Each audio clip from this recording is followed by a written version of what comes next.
We're stopping by the gray box booth here at PAX East to see, I think it's the game with the most number of playable stations on the show floor, Dreadnought. It's a big deal.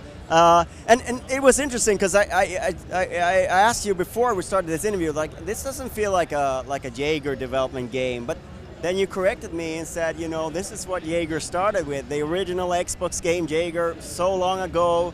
Now you're back to spaceships. Can you tell us, what is Dreadnought? Dreadnought is a game about big spaceships, so we really wanted to make a game that focuses on like more the Battlestar Galacticas and Enterprises and Millennium Falcons of this world. So there is quite a few games on like TIE Fighters and X-Wings, so more Twitch-based, action-based games, and Yager was kind of in line with that, like the original game. But there's almost no games that actually focus on those big spaceships, and if you have those games, then they are more simulations, more strategic. They take a lot more investment. What we wanted to do is make a game that is currently 5 versus 5, team-based, multiplayer, class-based. So you have a wide variety of different playstyles, from something that is more Millennium Falcon size to something that is more like the Battlestar Galactica. The fun of the game comes out of like, okay, what can these giant spaceships do, and how do they play together in a mission? It's very interesting because I've seen some games play out here, and there's a lot of action, but it's also like, it's got this feeling that it's a little bit slow moving. It's a little bit different than what you'd see from a dogfighting game. It's got a special sort of flavor to it. Yeah, very much so. It is big spaceships, so we needed to create something that is gives this sense of weight and massive million tons of metal things flying in space and in atmosphere. So it needed, I mean, if they would behave like fighter jets, that would look really weird. But so we wanted to create something where there's a lot going on. So as soon as you get into battle, you have a lot of stuff to manage. Like you manage your energy, you manage your weapon systems, you manage your ability systems and all that. So it's about position and cooldown. So there's a lot of second-to-second choices you need to make. But the general pacing of the game is more slow, more deliberate. It's less about having the best reflexes. It's more about having a good battlefield awareness. Although there is a certain range within that. As said, like the Millennium Falcon, our Corvette class, is relatively fast. It still has a hefty feel of weight to it in comparison to a TIE Fighter, for example. But if you are a Twitch-based gamer, then you will feel most at home with this class. So the Corvette, is that the one that can use stealth as well? The cloak ability is one ability that we have here at PAX East. So it kind of shows how much variety and playstyle you also have within a class. So the Corvette at PAX Prime, we actually had it equipped with a blink warp jump ability, which turned it more into a scout-like, moving around really fast. Now, as you say, we have it equipped with a cloak ability, and it becomes more of a spy class, something that needs to go unseen behind enemy lines and then take out artillery cruisers, for example. What kind of, I mean, obviously it's a 5-on-5, so I guess sort of team dynamics and those synergies are very important as well. What can you tell us about that, cross classes, etc.? We started working on the game for real in June 2013. Before that, there was a lot of prototyping and video prototypes and all that. But we signed our contract with Greybox in 2013, and since then, relatively quickly, we had a running build, and kind of at the end of the year, we then had our core combat gameplay nailed. So then it kind of worked, which was really cool in terms of how long it took us to get there. And since then we have it running and do daily play tests, and there's always new combinations of teams coming up, like a team basically thinking that they figured out the perfect combination that is unbeatable. One of the teams that actually came here said, okay, 5 artillery cruisers scattered around the map, they won every match against other players here. But those guys haven't played before, so from our side, it would be interesting to see. We haven't tried it yet. It might actually be something that we need to adjust, but there's a constant dynamic in terms of what is the best setup of different classes, which class supports which class. The easiest one is the tactical cruiser and the Dreadnought, so healer and tank. The tactical cruiser basically uses the Dreadnought as a cover, so basically circling the Dreadnought so that all the shots basically run into the Dreadnought while basically healing it. So that's the clearest kind of correlation between classes. One other interesting dynamic about this is you have replenishing health, and so it's also about sort of knowing when to sort of hide and flee, and yes. And can you tell us a little bit about the map design that you have in this game? So maps were actually challenging and not so challenging at the same time, in a way. So we made the battle work without actually having a level at all. Like, we wanted it to be something where, okay, if you see giant ships exchanging blows, it should work without actually having a level there. The level adds additional tactical elements to it, which we think is really cool. We needed to condense the level quite significantly. So, as said, like, there's a pretty high range between the Corvette and the Dreadnought.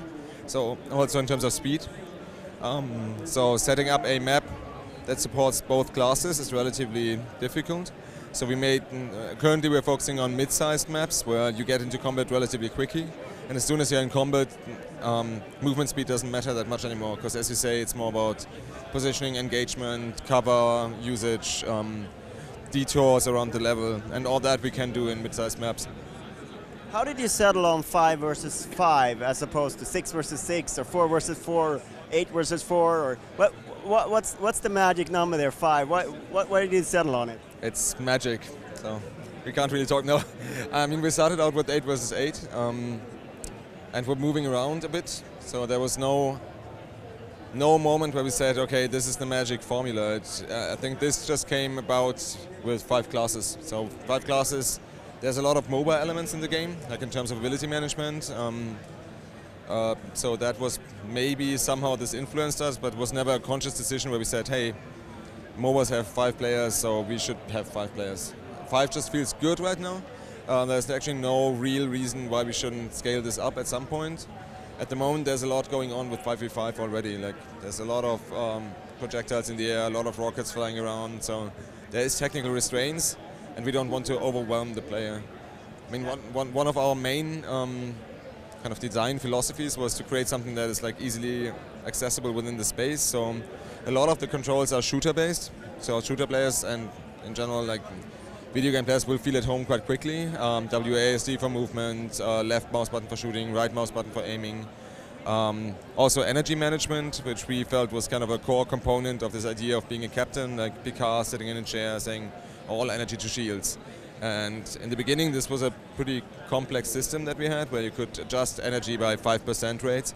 And now it's just hold down middle mouse button, push forward, all your energy goes to the engine. Hold down middle mouse button, push to the right, shields, left, weapons. So it still fulfills this fantasy at its core, but it's something that becomes second nature really quick. It's almost like blocking in a fighting game, I guess. Like what? Sorry. Like a block move in a fighting game. In a way, yeah. I mean, Street Fighter is partially an inspiration. Yeah, exactly because of that. Just there's rockets incoming. You don't have a missile defense ability. So what you need to do is you need to somehow time the when the rockets are coming in, that your energy replenishes until then you pull up your shields. So these things actually happen, yeah. Sure. Very cool. What can you tell us of the universe and the sort of the setting for this? What kind of sci-fi is it? So it is hard sci-fi. We want to have a feel of realism to all of this. Like, I mean, the ships that we have are really like giant flying battleships. One of our initial DNA slides, which is our overarching kind of, this is what we want the game to feel like and be, is everything is an exploration of current technology. So everything feels like, okay, what would happen if you took a submarine and turned it into a giant flying spaceship? So it is pretty realistic. It's not high fantasy kind of sci-fi. We also have a writer on the project, or multiple writers actually, but one of them is Dan Abnett. Dan Abnett is one of the main writers for Warhammer 40k, Black Library. Also the writer for Guardians of the Galaxy, so the comic book back then, that kind of relaunched the series. So he has a really nice combination of dark focused, kind of gritty tone to, and humor on the other side.